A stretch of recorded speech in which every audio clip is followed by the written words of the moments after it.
열왕기상 19장 1절부터 8절까지 같이 읽겠습니다. 시작.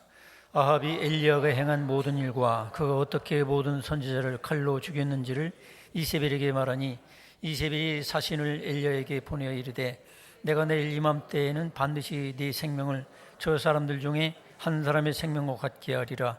그렇게 하지 않으면 신들이 내게 벌 위에 벌을 내림이 마땅하니라 한지라. 그가 이 형편을 보고 일어나 자기의 생명을 위해 도망하여 유다에 속한 브엘세바에 이르러 자기의 사원을 그곳에 머물게 하고 자기 자신은 광야로 들어가 하룻길쯤 가서 한 로뎀 나무 아래에 앉아서 자기가 죽기를 원하여 이르되 여호와여 넉넉하오니 지금 내 생명을 거두시옵소서. 나는 내 조상들보다 낫지 못하니이다 하고 로뎀 나무 아래에 누워 자더니 천사가 그를 어루만지며 그에게 이르되 일어나서 먹으라 하는지라. 번주 머리맡에 숯불에 구운 떡과 한 병 물이 있더라. 이에 먹고 마시고 다시 누웠더니 여호와의 천사가 또다시 와서 어루만지며 이르되 일어나 먹으라. 네가 갈 길을 다 가지 못할까 하노라 하는지라. 이에 일어나 먹고 마시고 그 음식물의 힘을 의지하여 40여를 가서 하나님의 산 호렙에 이르니라. 아멘. 이 말씀을 통해서 우울증을 물리치는 법이라는 제목으로 말씀을 나누겠습니다. 서로 인사를 나누시기 바랍니다. 반갑습니다. 명절을 기쁘게 보냅시다. 제가 여러분에게 명절이 돼가지고 선물을 뭐를 드릴까 생각하다가 가장 좋은 선물, 값진 선물은 하나님 말씀인 것 같아요. 명절을 명절되게 하는 것은 우리들 속에 우울증을 물리치고 우울한 마음을 물리치고 기쁨이 있어야 명절이 되는 거지. 이 축제가 되는 이 명절을 우리가 우울한 마음이 우리를 지배하고 있으면 우리가 영육 간에 커다란 문제가 생기는 거예요. 그래서 우리가 우울증이라고까지 할 건 없지만 우울한 마음이 들고 또 우울한 생각으로 고민하고 고통당하는 분들이 많아요. 생각보다 많아요. 그래서 기도하는 중에 우울증을 예방한다든지 또 우울한 생각을 물리치려면 어떻게 되는가? 오늘 여기 읽은 성경에는 엘리야라는 위대한 하나님의 종이 나옵니다. 엘리야가 하나님 앞에 아주 위대한 큰 일을 했지만은 대단한 사람이지만 갑자기 우울증 같은 증세가 나타나서 까딱하면 죽을 뻔했어요. 나 좀 죽여달라고. 아예 나 살 맛이 없다. 하나님 내 생명 거둬주세요.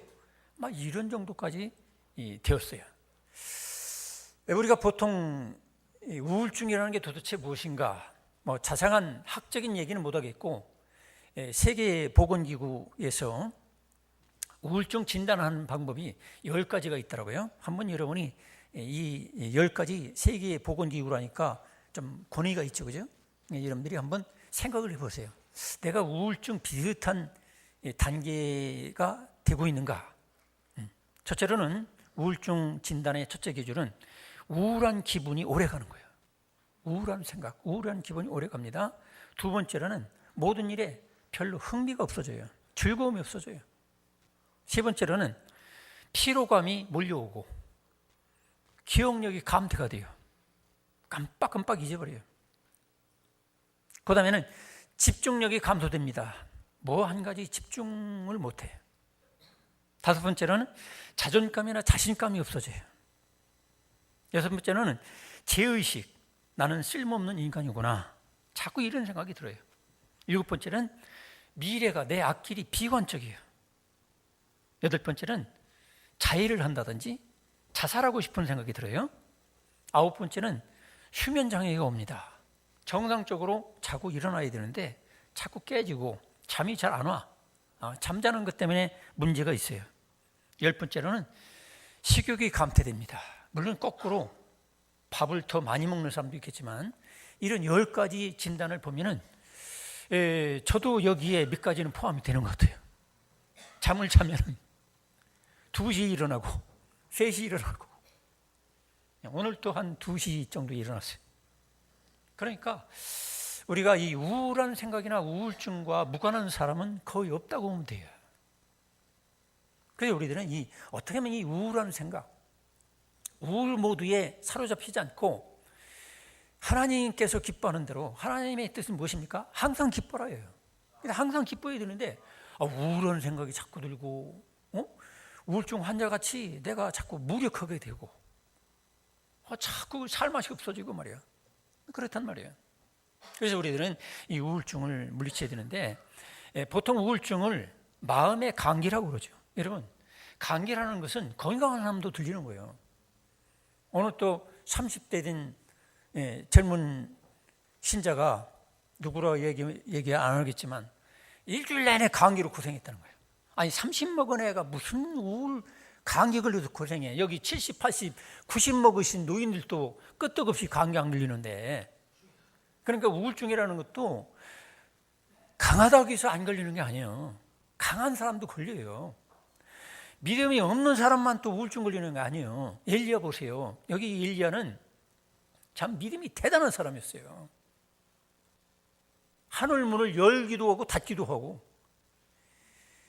일대 850을 상대하고, 아니 일대 1000이 아니라 일대 10,000까지도 대적할 수 있는 그런 능력자였어요. 그런데도 불구하고 우울증에 걸렸다니까. 저나 여러분이나 항상 우리들이 깨어서 기도해야 돼요.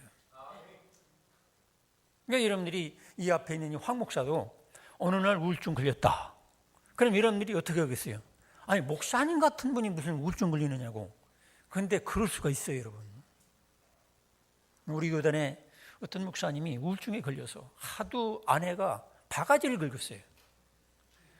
어떤 집사님이 문자로 사랑합니다 목사님 하면은 이거 가지고 터졌다는 거야. 아니 어떻게 해서 당신을 사랑한다고 그 이쁜 여자가 당신한테 자꾸 이렇게 문자 보내느냐. 그런데 당연히 여 집사님이 아니 목사님 사랑합니다 해야지 목사님 미워합니다 이럴 수는 없잖아. 이런 것까지 다 신경 쓰다 보니까 이 사모님 때문에 견디지 못해서 이 목사님이 자살해버렸어요. 우울증에 걸려가지고. 여러분, 그러니까 여러분 아내들이요, 너무 남편 챙기지 마세요. 자꾸 누가 막 사랑합니다 집사님 이렇게 해도 여러분 넘어가지 말고, 아니 사랑해야지. 좋아해 사랑하는 것이지 무슨 같이 동침하고 이런 거 아니잖아요. 여러분들이 좀 마음을 넓히시기 바랍니다. 마음이 너무 예민하고 그냥 막 내 남편이다. 내 남편이기 전에 교회 집사님이고 또 하나님 아들이에요. 너무 이렇게 막 자기가 단속을 하고 내 소유물처럼 내가 막 왕인 것처럼 말이에요. 내 종으로 남편을 부려먹으려고 그러고 거꾸로 또 아내를 그렇게 해요. 당신 왜 어떤 남집사하고 자꾸 웃어가면서 꼬리쳤어? 이런 식으로 하는 거야. 그 딴 어떤 교인들하고 이렇게 좀 어울려도 막 남편이 너무 신경 과민해져. 이상하게 생각하는 거예요. 여러분 놔주세요. 다 우리는 놓고 가야 돼요. 여러분 우리가 40에 죽을지 50에 죽을지 70에 죽을지 몰라요. 이왕에 놓고 가는 거 미리부터 놓고 살면 마음이 편안해지고 이런 우울증에 안 걸린다는 거예요. 할렐루야. 그러니까 여러분들이 지나친 욕심, 탐욕, 내 마음대로 하려고 하는 거 이런 것 때문에 굉장히 스트레스를 받는 거예요. 그리고 성경에 보면은 우울증에 걸린 많은 사람들이 많이 있어요. 여러분 요셉 같은 경우 보세요. 형제들이 작심하고 죽이려고 했어요. 구덩이에 빠뜨렸어요. 거기다가 또 돈 생각나가지고 돈 받고 팔아먹었어요.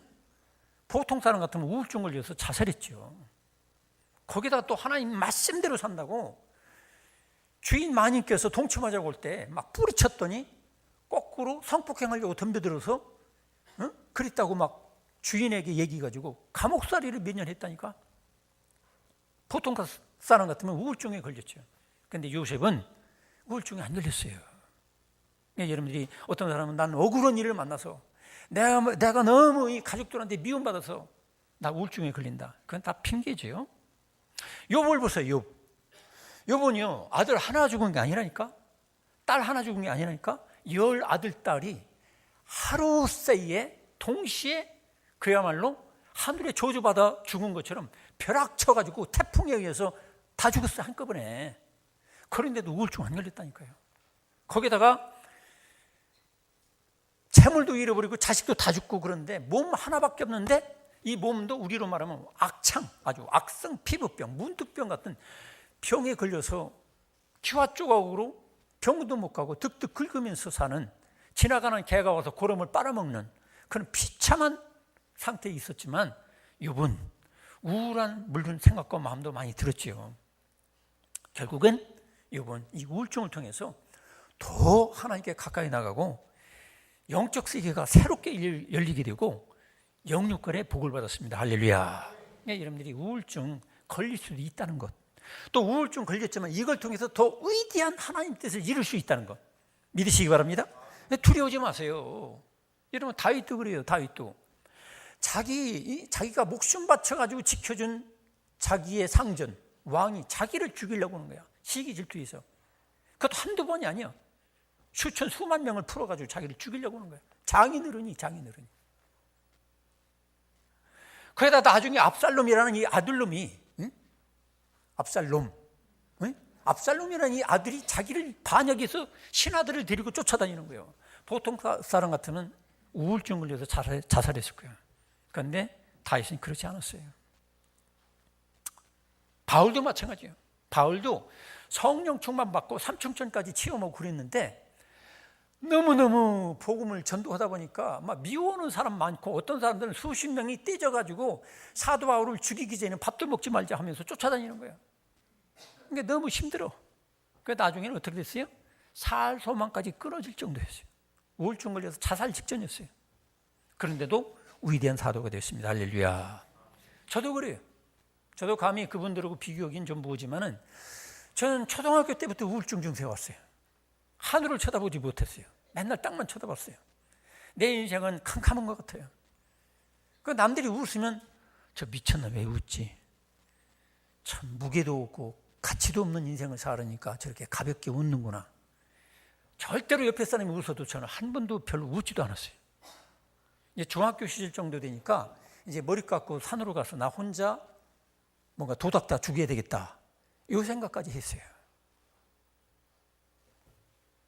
그래서 왜 살아야 되는지 웃을 이유도 없고 내 미래는 전혀 내가 불안하고 상상할 수도 없어요. 자살 직전이었어요. 그런데 성경을 만나고 성경 읽는 가운데 예수님을 만나고 수많은 서적을 통해서 하나님의 은혜가 얼마나 놀라운 건지 그걸 제가 체험하고 오늘날 여기 살아있는 것을 하나님 감사합니다. 할렐루야. 여러분들 중에도 아마 이 우울한 단계를 이미 초등학교 시절부터 거치는 학생들도 있을 거예요. 여기 중고등 학생들도 아마 우울증 증세가 있는 학생들도 있을지도 몰라. 우울증이라는 건 그 우울증 자체가 문제가 아니라 그 합병증 때문에 문제라는 거죠. 우울증에 걸리면 뭐에 중독이 돼. 지나치게 게임에 중독을 빠지든지 술에 중독되든지 마약에 중독되든지 어떤 것에 계속 중독을 하는 이유 중에 한 가지가 바로 우울증의 합병증이라고 볼 수 있다는 거예요. 또 우울증에 걸리면 자기만 죽으면 괜찮아. 괜찮은 거 아닙니다. 죽지 마세요. 자기만 죽는 게 아니라 온 가족을 다 죽이려고 한다니까. 우리나라에서 몇 달 전에도 애들 둘 셋 데리고 바다에 빠지려고 막 차를 몰지를 않나. 또 이 약 먹고 애들 둘 데리고 죽지를 않나. 그런 일들이 종종 터지잖아요. 그게 뭐냐면 우울증에 걸리면 나만 죽는 게 아니라 내 가족, 내 자식들을 같이 싸잡아서 같이 죽인다니까. 2, 3년 전에 저먼 윙스라는 독일의 저가 비행 회사에서 150명 탄 비행기가 떨어져가지고 150명 다 죽었어요. 근데 원인이 뭐냐면 그 조종사가 우울증에 걸려있어요. 우울증에 걸려있기 때문에 이거 살아야 뭐더나 하고서 비행기 몰고 그냥 떨어진 거예요. 억울하게 나머지 149명이 죽은 거예요. 서로 인사합시다. 남을 살리기 위해서라도 우울증을 물리칩시다. 이런 얘기하면 목사님 저는 절대로 우울증하고 상관없어요. 장담할 수 없어요. 여기 엘리야 여러분보다 믿음이 어떻게 보면 1000배 만배 뛰어난 사람이에요. 그렇기 때문에 우리들은 항상 우울증에 걸리지 않도록 우리가 그 원인이 무엇인지, 물론 여러분들이 우울증에 걸리면 병원에 가세요. 정신과 의사의 상담도 받으시고 약물 치료도 해야 되고 여러 가지 해야지만 근본적인 우울증의 치료는 하나님의 말씀과 영적 세계에서 치료를 받아야 된다는 거예요. 첫째로 우리는 과로로 우리가 자기를 지치게 하지 말아야 돼요. 여기 엘리야는 얼마만큼의 하나님을 했느냐면, 당시 상황이 어떠냐면 아합 왕이, 하나님의 택한 백성의 아합 왕이 장가를 잘못 들었어. 이세벨, 우상 숭배하는 그 딸을 이렇게 데려다가 결혼을 하다 보니까 결국 우상 숭배에 같이 물들어 버리는 거야. 참 이런 경우 여자가 문제라니까. 그러니까 여러분들이 결혼을 할 때 돈 바라고 결혼하고 권력 바라고 결혼하고 그러면 나중에 이 아합 왕처럼 되는 거예요. 비참하게 죽었잖아요. 아합 왕은 하나님께서 말씀하신 대로 택한 백성들 중에, 신앙인 중에 선택을 하지 않았어요.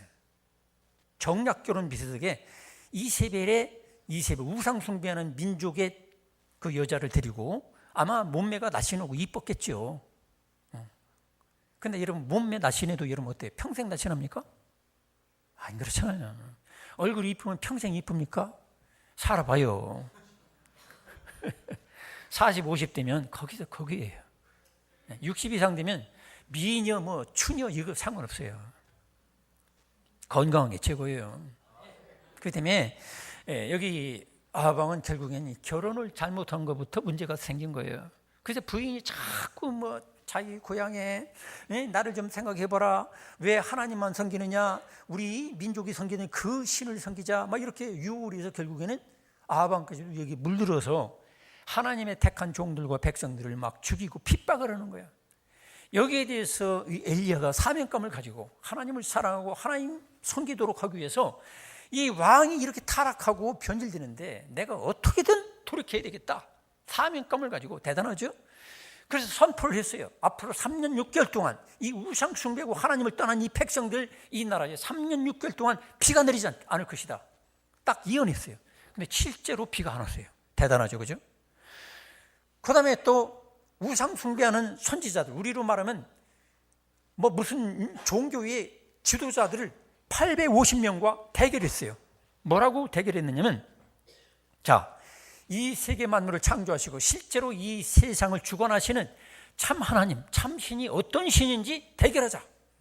너희들이 섬기는 그 신 이름을 가지고 제단을 쌓고, 나도 내 이름을, 내가 하나님을 믿기 때문에 여호와 하나님, 내가 믿는 하나님을 통해서 내가 제단 쌓고 기도하자. 살아계신 신이, 진짜 신이 응답해 주는, 그것이 뭐냐면 그 제단에 불이 내려가지고, 하늘에서 불이 내려가지고 태우면 그게 진짜 신이라고 인정하자. 그래서 나머지 850명도 같이 제단을 쌓고 막 나름대로 기도한다고 하고 자기 몸을 막 찢기도 하고 피를 내고 막 그렇게 해야 신이 응답할 줄 알고. 근데 엘리야는 장작 같은 거 다 쌓아놓고 거기다가 물을 갖다 길러 엎어, 물 갖다 부어. 이거 완전히 정신 나간 사람 같죠. 하늘에서 번개라도 번쩍 해가지고 벼락 쳐가지고 탈라면은 나무가 젖으면 안 되는데 갖다 물 갖다 끼얹어 버리는 거예요. 그거 뭐냐면 진짜 절대자 하나님은 내 섬기는 하나님이다. 내가 섬기는 하나님이라면 비가 오고 물을 끼얹어도 하나님은 전능한 능력으로 내 제단에 내가 섬기는 하나님이 역사하실 것이다. 그 결과 어떻게 됐습니까? 결국에는 엘리야가 섬기는 여호와 하나님, 우리가 말하는 성경에 나오는 창조주 하나님께서 역사하셔서 불이 내려가지고 활활 다 타버렸어요. 그리고 850명을 모조리 처단해버렸어요. 그리고 이제 3년 6개월 동안 비가 안 오다가 이제는 비가 온다. 왕에게 선포하고서 3년 6개월 만에 피가 막 억수로 쏟아지게 된 거예요. 자, 엘리야가 이런 일을 하면은 엘리야 마음속에는 어떤 생각을 가졌겠어요? 아합 왕이 무릎을 꿇고 내 앞에서 엘리야야, 네가 섬기는 하나님이 진짜 하나님이구나, 이럴 줄 알았어요. 이세벨도 내가 지금까지 우상 숭배하고 엉뚱한 종교에 빠져가지고 내가 이렇게 했구나, 정말로 우리 궁전에 있는 모든 우상 숭배 다 때려쳐버리고 정말로 하나님을 믿자, 여호와 하나님을 믿자, 이렇게 할 줄 알았어요. 그런데 그게 아니라 이세벨이 뭐라 했어요? 내가 내일 이맘때에 너를 죽이지 않으면 신들의 신이 나를 죽여도 난 상관없다, 이런 식으로 얘기하고, 이 얘기를 어떤 종에게, 사신에게 전달했어요. 그 얘기를 듣고 엘리야가 넘어진 거예요. 아, 내가 이렇게까지 기도하고 이렇게까지 목숨을 걸고 850명 대 1, 어떻게 보면 그 나라 전체와 상대한 거니까 수십만 대 1, 아니 수백만 대 1로 그렇게 기도하고 정성을 다 드리고 하늘에서 불이 내리고 비가 쏟아지게 했는데도 아방이나 그 왕비 이세벨이 변화되지 않는 걸 쳐다보고서 거기서 나자빠진 거예요. 성도 여러분, 단순한 과로가 우울증의 원인은 아니에요. 엘리야가 여기서 성경을 깊이 생각해 보면 엘리야가 우울증에 걸리게 된 원인은 뭐냐면 내 뜻대로, 내가 생각하는 계획대로, 내가 생각하는 어떤 스케줄이나 플랜대로 아방이나 이세벨이 회개하고 온 민족이 회개하고 하나님께 돌아올 줄로 그런 생각했어요. 근데 그게 안 되니까 거기서 낙심하고 절망하게 된 거예요. 그때부터 엘리야는 힘이 쏙 빠지고 그 다음에는 이제 조카오니 이제 나 이만큼 살았으니까 나 더 이상 살 의미가 없다. 내가 바라던 대로 되지 않았으니 하나님 앞에 내가 열심히 특심한데 이 대단한 믿음대로 되지 않았으니까 이제 나 죽어도 한이 없다. 하나님 나 좀 죽여주세요. 그렇게 요청했던 거예요. 여러분, 우리가 우울증 걸리는 원인, 내가 인생을 살면서 낙심하고 절망하는 원인은 하나님의 뜻을 기다릴 줄 모르는 거예요. 내가 원하는 그때에 이루어져야 되는 거야. 이게 욕심이죠. 여러분, 고구마를 심었으면 때가 되어서 캐야지 중간에 겨우 뿌리 잡혔을 때 막 캐면서 하나님 내가 정성을 심었는데 왜 고구마가 안 들었습니까? 그게 어리석은 거죠. 여러분이 기도하고 신앙생활하다가 여러분이 열심히 특심해가지고 엘리야와 같이 그야말로 헌금을 수억을 바치고 전도를 수십 명하고 수백 명 했다 할지라도 여러분 뜻대로 되는 게 아니라 하나님 뜻대로 될 줄 믿으시기 바랍니다. 그래서 우리가 기다려야 돼요. 예수님도 그랬잖아요. 예수님 하나님이잖아요. 그런데도 불구하고 하나님 아버지께 뭐라 했어요? 따르십니다. 내 뜻대로 마옵시고 아버지 뜻대로. 예수님도 그랬는데 어째서 내가 아무리 대단해도 내가 수천 수만 명을 상대할 수 있는 담력과 용기와 믿음의 사람이라 할지라도 내가 내 뜻을 고집하면, 내 뜻을 주장하면 이렇게 낙심하고 절망하고 탈진하게 되는 거예요.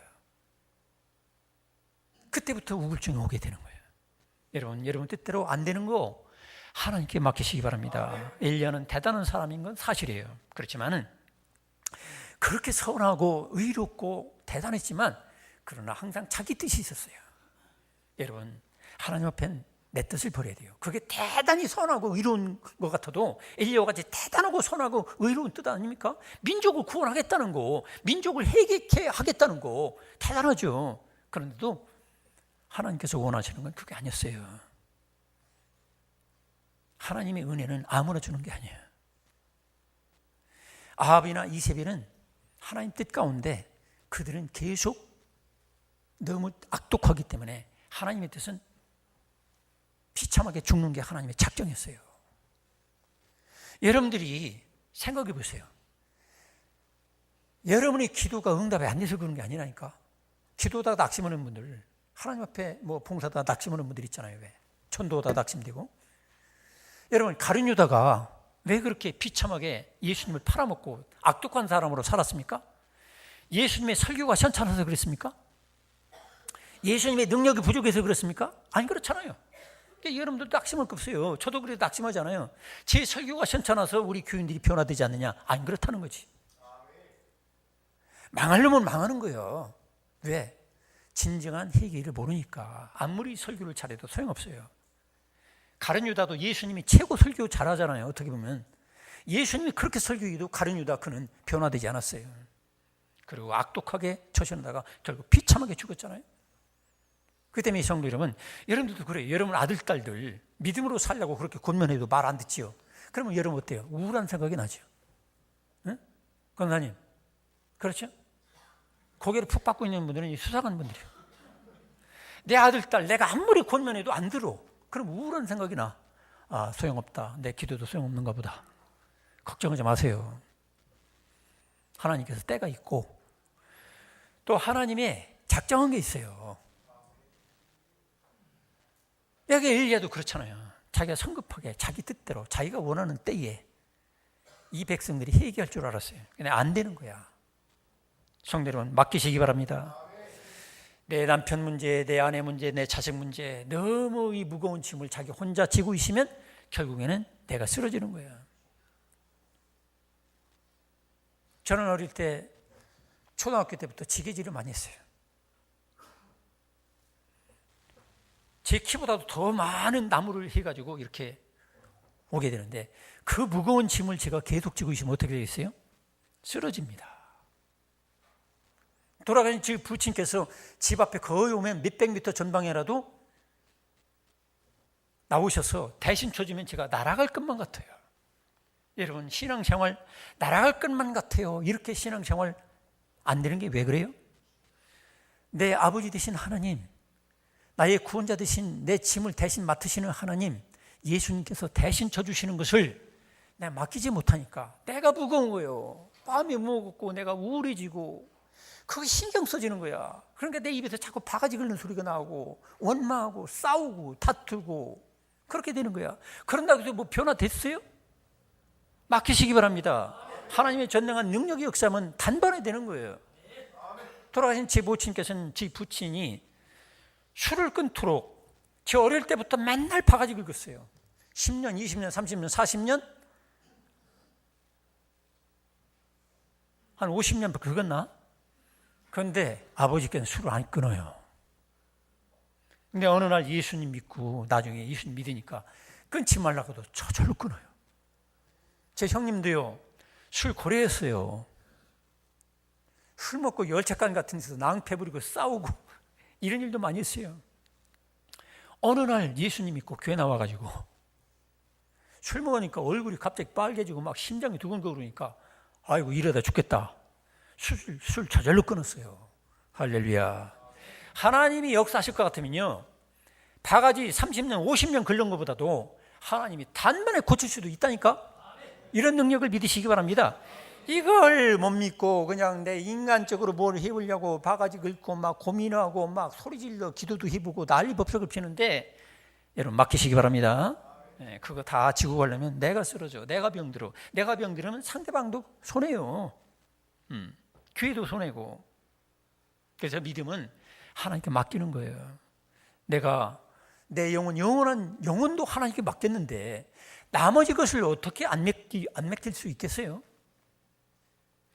우리 아들도 여기 있지만 제가 중학교, 고등학교 다닐 때 공부 되게 안 했어요. 공부를 하고 하면 뭐 그렇고 너 인생길이 앞으로 뭐를 비전을 가지고 있냐? 한참 고민하다 울기만 하고 어느 날 얘가 공부를 하더라고요. 제가 중학교 때인가 그때부터 맡겼어요. 저도 제 공부시키려고 노력 많이 했어요. 몽둥이를 떼려고도 하고 차에다가 태워가지고 산 그저 묘법산가 어디 그 앞에까지 내려놓고 제가 도망치려니까 막 저를 막 막는 거야. 아빠 왜 이래요? 하면서 저도 할 대로 해봤어요. 그런데 제가요 이게 한다고 되는 게 아니더라고. 지가 알아가지고 때가 되니까 하더라고. 바가지 긁으면요 할 것도 더 하네. 왜냐면 사춘기 애들은요 더 하라고 하면 더 하거든. 여러분 남편도 마찬가지예요. 하라고 하면 더 하네.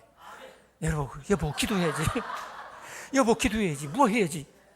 더 이게 남자들은 쓸데없는 자존심이 살아있거든. 저도 그렇지만 하라면 더 하네.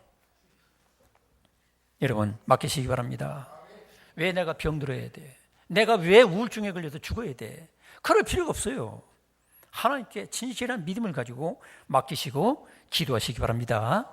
자식 망치는 거 쉬워요. 내가 일일이 간섭하고 쫓아다니고 그러면요 자식이 더 엉뚱한 길 가요.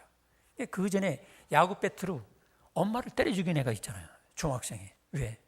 맨날도 공부하니까 공부 물론 해야지만 하도 긁어대니까 어때요? 이 스트레스가 점점 커져가지고 얘가 사탄 노릇한 거예요. 성도 여러분, 자녀 문제도 맡기시기 바랍니다.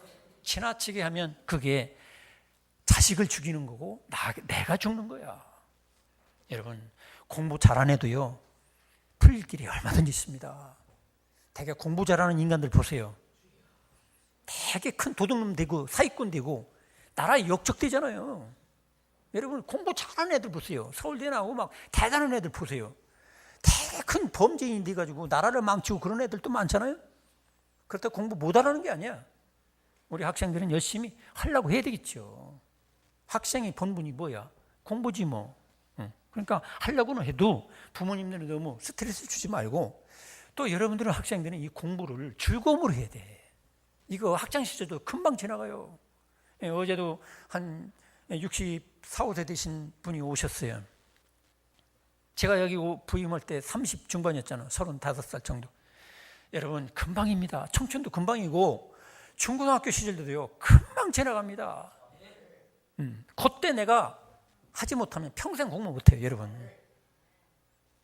우리 교회나 제가 이 젊은 교육자들에게 얘기를 해요.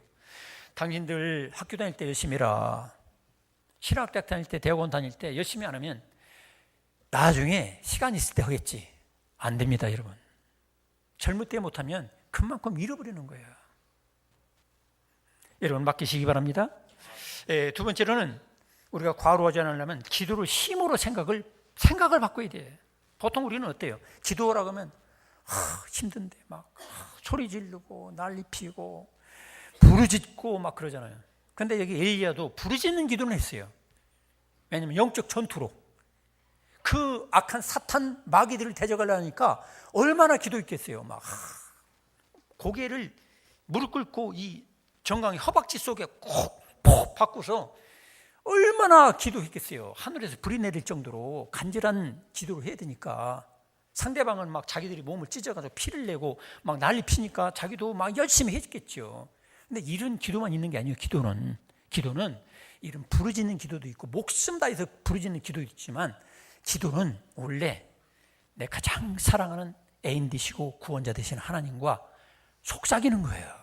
사랑의 대화를 나누는 거예요.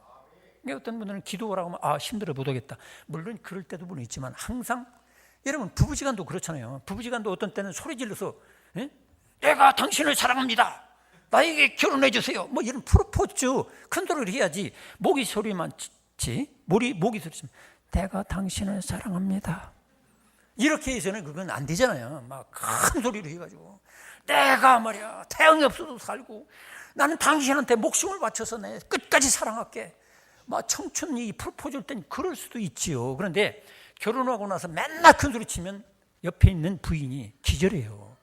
어떤 때는 여보 사랑해요, 이래야지. 부부지간에 잠자리 들어서도 내가 당신을 위해서 목숨 맞춰서 이렇게 하면 기절하고 도망가게 됩니다. 하나님과의 관계도 마찬가지예요. 하나님과의 관계도 주님, 제가 주님 사랑하는 거 아시죠? 주님 나를 너무너무 사랑하는 거 너무 고마워요, 감사해요. 나는 앉으나 서나 주님 생각밖에 없어요. 이렇게 속삭이는 기도도 해야 되거든. 많은 사람들이 기도를 오해를 해요. 국산말로 해가지고 말을 그냥 국어학적으로 언어학적으로 막 논리적으로 서로 물론 결론 해가지고 막 이러다가 머리 돌아요. 기도를 통해서 힘을 얻는 게 아니라 신경쇠약 그리고 우울증 걸려요. 그럴 거 없어요. 주님, 1시간 내내 주님이 해도 주님이 알아듣겠어요? 못 알아듣겠어요? 알아들어요. 우리 인간하고 달라요. 하나님은 아버지, 그거로 하루 종일 기도해도 아버지 하나님은 다 알아들어. 그렇다고 대피기도 하러 나와가지고 여기서 또 1시간 내내 아버지 그러고 있지 마세요. 그건 공적인 모든 사람의 지성과 이성과 영성의 연합이 돼야 되니까 미리 준비해가지고 문자와 하든지 신중하게 준비해야 되겠죠. 그러나 개인 기도는 아버지, 주님, 예수님 나 도와주세요, 나 힘들어요, 이런 말만 해도 주님은 다 알아들어요. 힘 주세요. 할렐루야. 그래서 예수님도 그랬잖아요. 이방인들처럼 중언부언하면서 여러 가지 말을 해야 되는 줄 알지 말라 말이야. 단순하게 아기처럼. 아기가 어때요? 엄마 하면은 알아들어. 젖 물려주고 밥 먹여주고 똥 싸고 오줌 싼 거 다 치워줘. 그래서 예수님께서도 아빠, 아버지 그랬잖아요. 여러분 기도를 힘으로 생각하시기 바랍니다. 사랑하는 애인과 품에 안겨가지고 서로 끌어안고 대화하는 게 이게 뭐예요? 중노동입니까? 너무 즐거운 거예요. 에너지가 막 넘쳐. 연인과의 대화처럼 기도를 그렇게 생각하시기 바랍니다. 그리고 기도는 하나님을 앙망하는 거예요. 하나님을 바라보면 힘이 나에게 들어와. 태양광의 원리가 뭡니까? 태양광. 지별판이 태양을 항상 이렇게 방향을 쳐다보고 있으면 엄청난 에너지가 들어와요. 그래서 자동차도 움직일 수 있고 발전소도 돌릴 수 있는 거야. 그와 마찬가지로 우리가 하나님 그분을 앙망하고 바라보고 그분의 사랑하신 모든 일들을 묵상하면서 쳐다보면 이 기도는 너무 쉬운 것이고 너무 좋은 것이고 나에게 능력을 부어주셔요. 할렐루야. 그래서 기도 쉬는 지혜를 범하면 아무 능력이 없어요. 그래서 사무엘 선지자도 어때요? 하나님의 위대한 종으로 평생 동안 승리했던 것도 기도 쉬는 지혜를 범하지 않아서 그래요. 여러분들 중에 기도 쉬는 지혜를 범하지 마시기 바랍니다. 기도는 하나님을 내가 항상 바라보고 의지하고 사람과 대화도 하고 일을 하지만 항상 속마음으로 주님을 사모하고 주님과 교제를 갖는 게 기도예요. 그런데 엘리야는 너무 일에 매였어요. 민족이 변화되는 거 물론 위대하죠. 근데 하나님이 역사해 주셔야지 뭐 자기가 기도한다고 되는 것입니까? 그래서 일중심으로 살지 말라는 거예요. 예수님은 포도나무 줄기요 우리는 가지란 말이에요. 기도는 뭐예요? 줄기에게 붙어있는 상태예요. 믿습니까? 아무리 대단한 인물이라 할지라도 내가 대단한 능력이 있어도 기도를 쉬는 분들은 미안하지만 이미 주님이 주시는 전능한 능력으로부터 단절이 된 거예요. 따르십니다. 나는 기도하지 않으면 죽는 수밖에 없구나. 그러니까 여러분들이 그래서 공적인 기도도 힘쓰고 여러분 개인적으로 기도도 힘쓰고 무시로 항상 24시간 하는 기도도 필요한 거예요. 그걸 놓치면 안 돼요. 세 번째로 말씀을 즐겁게 맛있는 음식으로 먹는 식사 시간으로 생각하라는 거야. 여러분 정말로 내가 사랑하는 사람, 내가 정말 아끼고 사랑하는 사람은 1시간 얘기도 지치잖아. 너무 좋아. 또 듣고 싶어. 근데 미운 사람은 어때요? 내가 아주 싫어하고 미워하는 사람은 말만 꺼내면 그만두세요. 길을 막아 아예 마음의 길을. 여러분 여러분을 가장 사랑하는 여러분의 애인이고 능력 있는 분은 누구요? 예수님이잖아요. 하나님. 그 예수님께서 여러분에게 말씀을 하실 때 그 말씀을 내가 단꿀과 같이 목마른 사슴이 시냇물을 사모듯이 그렇게 내가 음식을 먹듯이 사모할 때에 나에게 우울증이 도망가게 될 줄로 믿습니다. 그런데 많은 사람들이 뭐라고 해요? 나한테 설교하지 마! 그러잖아요. 그게 뭐냐면 설교는 듣기 싫은 소리로 생각해요. 아직도 이 교회에 나오지만 그런 분이 몇 명 있어요. 설교가 듣기 싫은 거야. 짤막하게 해야 되는 거야. 자기 생각엔. 왜냐하면 설교가 듣기 싫어. 성경도 길은 거 읽으면 목사님이 정신 나갔나 왜 이렇게 길게 읽고 한 절만 읽지. 찬송도 싫은 거예요. 5절까지 있는 거 택하면 목사님이 정신 나갔네. 3절도 있는데 왜 5절까지 해? 이게 뭐냐면 주님을 사랑하지 않았다는 거예요. 주님을 사랑하는 마음이 다 도망갔다는 거예요. 이제는 세상 것 사랑하고 내 손자 사랑하고 내 세상에 있는 것들 재물을 사랑하고 마귀를 사랑한 거야. 그런 사람들에게는 설교가 너무너무 싫은 거야. 그런데 다윗은 어때요? 다윗은 시편 19편 10절에 보니까 송이 꿀보다 더 달도다. 할렐루야. 꿀보다 너무 달어. 여러분 명절 음식 맛있는 음식 많이 먹어본 분들은 어떻겠어요? 다 싸. 몇 시간 후에 다 싸야 돼. 또 뱃살이죠. 그렇게 좋아할 게 아니야. 정말 우리가 사모하고 먹어야 될 양식, 영적 양식을 잡수시기 바랍니다. 그래서 하나님 말씀을 항상 즐거워해야 돼. 기쁨으로 들어야 돼. 그 마리아와 같이 일보다도 예수님 무릎 옆에서 항상 말씀 듣는 태도를 우리가 가져야 돼요. 예수님 무릎 옆에, 예수님 가까운 곳에 설교도 주의 음성으로, 예수님의 음성으로, 성경도 주님이 보낸 연애 편지로, 러브레터로 우리가 읽어야 돼요. 그런 자세가 돼 있지 않으면 여러분의 영혼은 우울증에 걸릴 수가 있어요. 여러분 하나님의 말씀은 여러분에게 주는 능력으로 받으시기 바랍니다. 차가 아무리 좋은 차라도 한 6억 7억짜리 차도 있다더라고. 6억 7억짜리 차를 가지고 있어도 거기에 기름 떨어지면 고철덩어리가 똑같아요. 여러분들도 마찬가지예요. 대단히 잘생기고 대단한 뭐가 있어도 순간순간 주님으로부터 주유를 받듯이 하나님 말씀을 공급받지 못하면 여러분들은 고철덩어리처럼 우울증에 걸리고 손가락 하나 까딱하기 싫어. 우울증 걸린 사람들은 게을러 특징이 움직이기 싫어해. 뭘 하면 싫어. 이런 말씀을 드릴 때도 아멘 하라고 하면 절대로 안 해. 우울증에 상당히 노출되어 있는 사람이에요. 적극적으로 아멘 하면 어디가 병나나? 어디 뭐 자존심 상해요?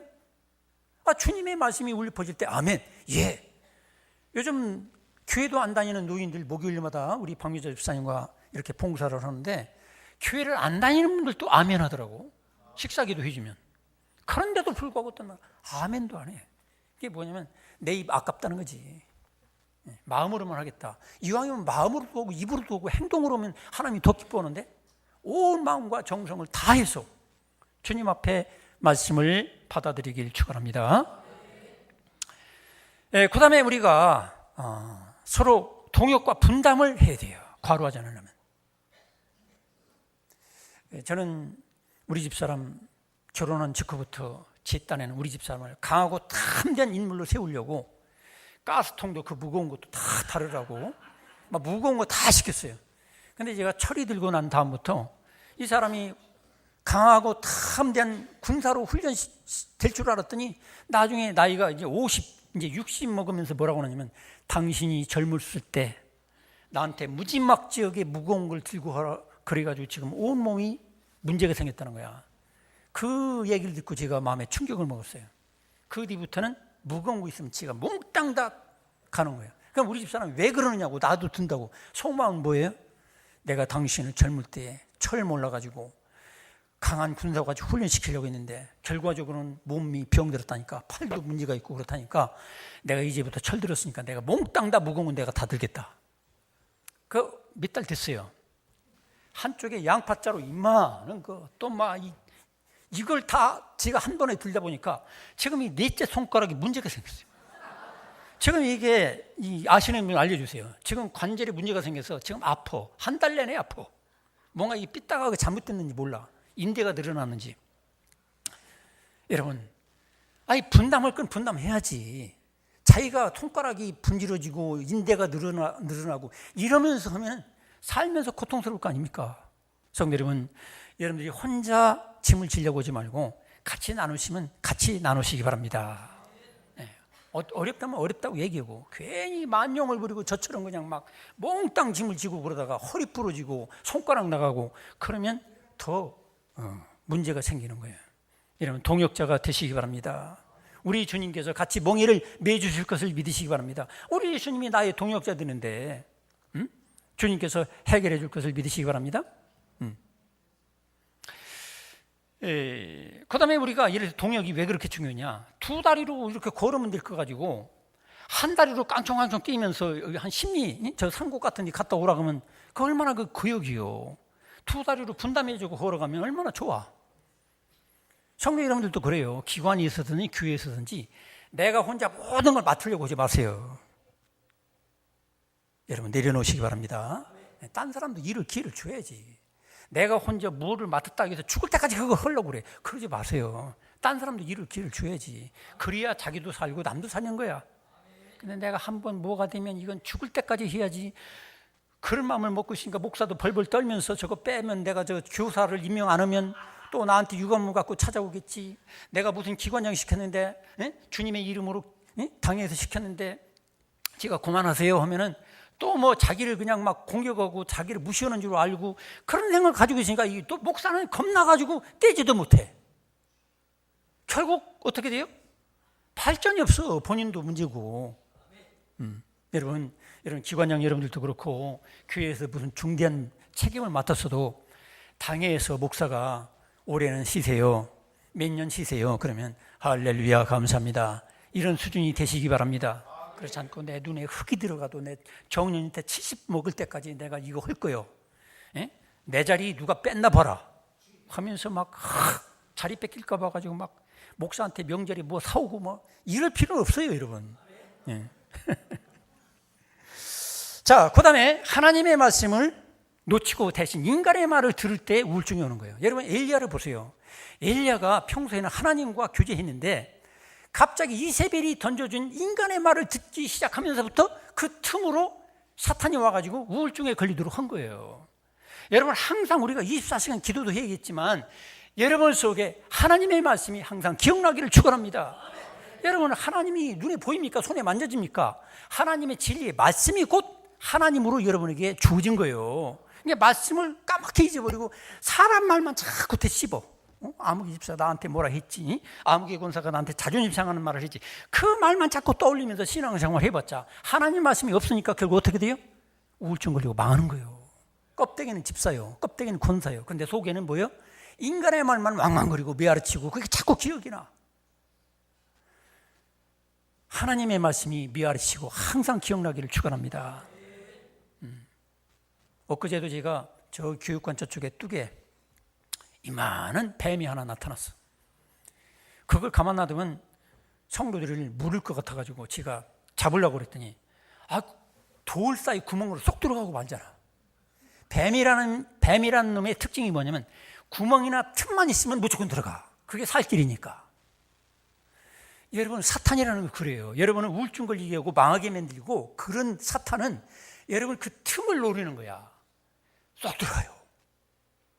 여러분이 말씀이 항상 살아 역사하지 못하는 심령 있잖아요. 왜? 항상 인간의 말 생각나고 사람 말은 많이 들어. 그런데 하나님 말씀은 묵상도 안 해. 하나님 말씀은 생각지도 안 해.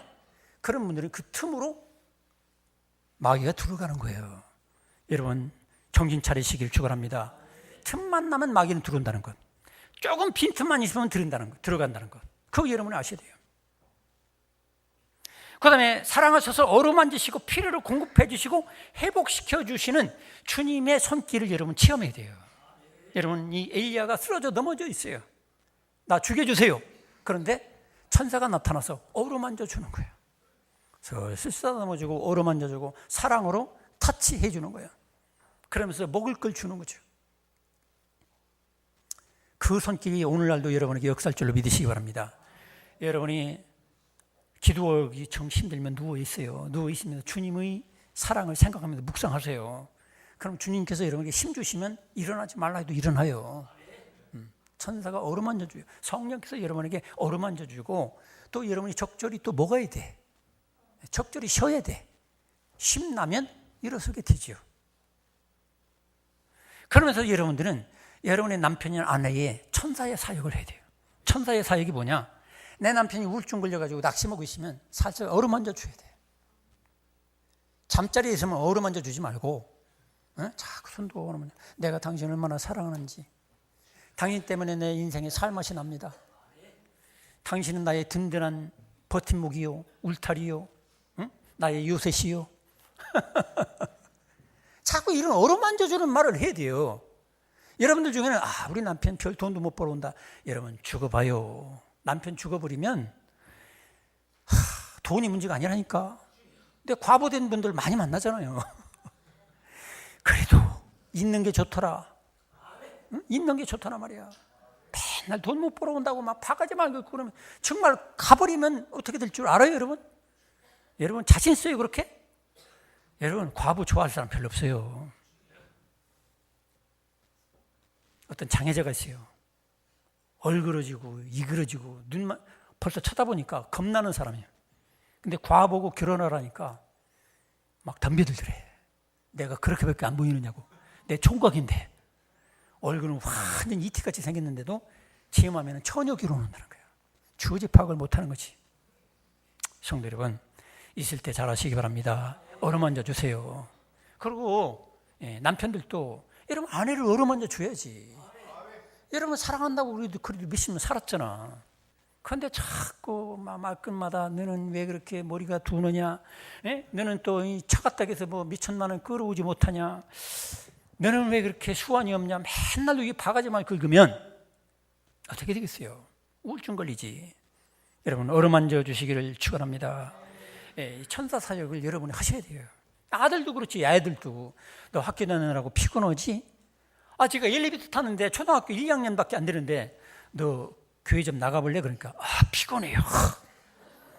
학원은 뭐 3개를 다니고 피곤하다는 거야. 여러분 초등학교 2학년 애들도 피곤해가지고 좀 살기 힘든데 중학교, 고등학교 다니는 애들 얼마나 힘들겠어요. 그러니까 공부하라는 말보다는 너 피곤하지? 그래, 내가 기도해 줄게. 너 힘내라니? 그 용돈 있으면 돈 10,000원 줘가지고 너 피자 사 먹어. 뭐 피자도 뭐 10,000원 넘겠지만 그렇게 자꾸 해서 어루만져 줄 생각해야지. 아빠는 학교 다닐 때 돈만 있다. 너는 이게 뭐냐? 이러지 마세요. 또 우리 아들, 딸들, 우리 중고등학생들도 마찬가지야. 이웃집 아빠는 3억짜리 차를 타고 다니는데 아빠는 왜 그 고물차 끌고 다니느냐? 이웃집 아빠는 한 달 용돈을 30만 원씩 주는데 왜 아빠는 겨우 5만 원밖에 안 주냐? 이러지 마세요. 안 주고 싶어서 안 주는 줄 아세요? 아무리 노력해도 그거밖에 안 벌리는데 어떻게 해? 여러분, 이제 우리 자녀들도 따르겠습니다. 아빠 최고, 우리 엄마 최고. 자꾸 어루만져 주세요. 어루만져 준다는 건 바로 그런 거야. 그렇지 않으면 아빠가 지친다니까. 여러분, 그 전에 치아무개 집사 왜 자살했어요? 댓글로 막 비난하거든. 집에서는 남편이 막 야구 배트로 때리려고 그러고. 그래서 자살했잖아. 돈도 많았어요. 200원인가 얼마 있어요. 그래도 자살해. 왜? 우울증에 걸리면 그렇게 되는 거야. 여러분, 댓글 믿지 마시기 바랍니다. 하나님 말씀 믿으시기 바랍니다. 지나가는 사람들 인터넷으로 막 댓글 달아서 뭐 미친년 무슨 년 하면서 하고, 또 여러분들에게도 지나가는 말로 별 상관없는 사람이 아무개 집사는 잡사요. 그러면서 자꾸 뭐 비난하고 그러는 거 여러분 너무 의지하지 마세요. 사람만 의지하지 말고 하나님 말씀을 들으시길 축원합니다. 그리고 마지막으로 적절하게 영과 육이 운동을 해야 돼요. 천사가 그에게 힘을 주고 뭐라 했냐면 40일 40주 40야를 걸어가서 정해진 산에 가서 내가 기도해서 사명을 감당해라. 그렇게 얘기하는 거죠. 내가 왜 여기 누워있느냐 하면서 엘리야의 정체감을 깨닫게 해주는 거예요. 그래서 우리들이 내 육도 물론 쉬어야만 우울증을 이길 수 있지만 내 영도 마찬가지예요. 하나님으로부터 부름받은 하나님의 아들과 딸, 사명, 하나님의 일, 이걸 해야 힘이 나는 거예요. 어떤 분들은 내가 세상 일도 바쁘고 힘들어서 이 교회는 그냥 반짝 얼굴만 비치고 주일 오전 예배만 반짝 비치고 말겠다. 뭐 그것도 괜찮아요. 안 나오는 것보다 훨씬 나서. 근데 문제는 뭐냐면 계속 그러면 안 돼. 왜냐하면 하나님의 능력은 하나님의 일을 같이 할 때 능력을 주시는 거야. 순종하는 사람에게 성령도 주시고 능력도 주시는 거지, 하나님 말씀을 듣기만 하고 아무것도 지키지 않냐고 그냥 다른 길로 다 한 길로 왔다가 한 길로 내려보내는 사람은 성령 충만도 안 주시고 은혜도 안 주시고 결국 어떻게 돼요? 탈진, 번아웃 돼가지고 결국에는 껍데기 신자가 되는 거예요.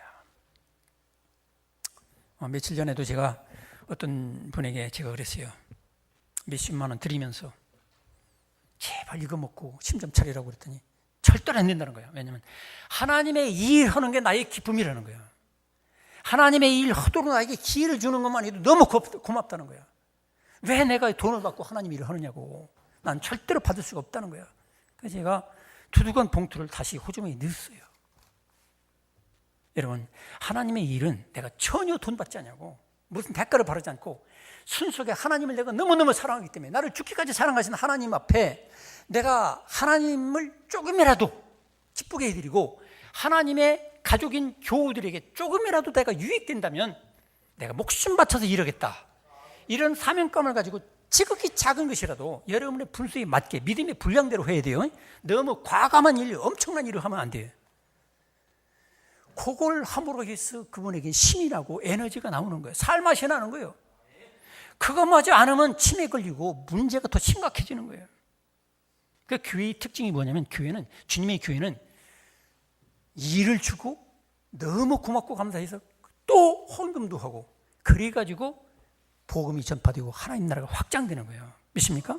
그래서 우리가 적절하게 내 육적으로도 물론 쉬면서 영적으로도 하나님의 일을 하지 않으면, 즉 인생에 절대 의미가 없으면, 의미 있는 일, 내가 먹고 살기 위해서 일한다는 거 비참하잖아요. 그것만 가지고는 내 자식 기르는 거 이거 비참하잖아요. 나중에 자식이, 여러분 끝까지 여러분 자식이 자식 노릇 해줄 줄 압니까? 안 그래요. 여러분 자식들도요, 애들 낳고 키우려면 부모님 쳐다보지도 못해요. 그 몇십만 원 주던 것도 다 끊어버려. 왜냐하면 애들을 길러야지. 그러다 보니까 여러분 아파도 찾아오지도 못해. 항상 여러분 데리고 병원 다닐 것 같아요? 어림없어요. 그거 못해요. 왜냐하면 걔들은 걔들 나름대로 살기가 바빠. 그러므로 성도 여러분, 하나님을 의지하시고 적절하게 영의 일을 감당하시고 그렇게 하시면 하나님께서 여러분에게 우울증이 왔다가도 7길로 도망갈 줄로 믿습니다. 여러분을 살리는 길이 뭐냐? 하나님 앞에 수고고 무거운 짐진 자들아 다 내게로 오라. 내가 너희로 쉬게 하리라. 예수님께 돌아와서 예수님의 멍에를 메고 하나님의 일을 하면서 하나님을 기뻐하고 하나님과 친밀하게 교제하다 보면, 하나님께 모든 걸 맡기면 여러분 날마다 명절, 날마다 축제, 날마다 천국 기쁨이 넘쳐가지고 오히려 다른 사람을 살리는 사람이 될 줄로 믿으시기를 축원합니다. 기도하겠습니다.